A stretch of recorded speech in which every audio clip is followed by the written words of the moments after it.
am making peanut butter, nutter butter cookies today. Stay tuned. Ingredients will be listed down below.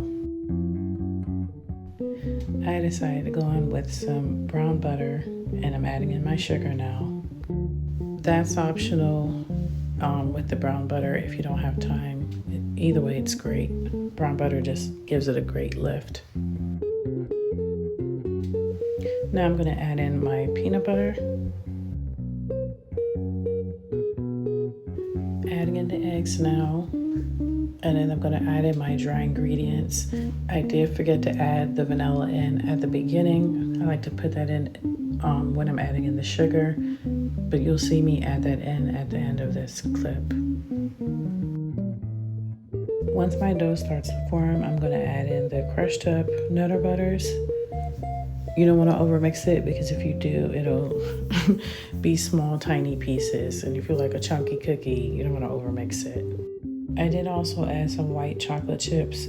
That's optional. You could also add peanut butter chips if you have those on hand. I'm going to put this in the fridge for at least 2 hours and then roll them out to bake. I'm going to put this in the oven for at least 10 to 12 minutes on 350. It depends on your oven.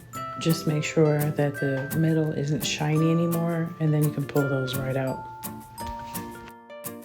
It's always good to have an oven thermometer so that you can make sure your temperature in the oven is accurate, and then you can go from there.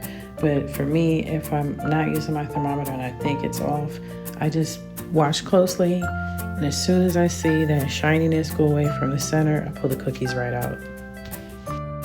This brings our video to a close today. Thank you for tuning in. Thank you for those that have come back. I appreciate it. Shalom.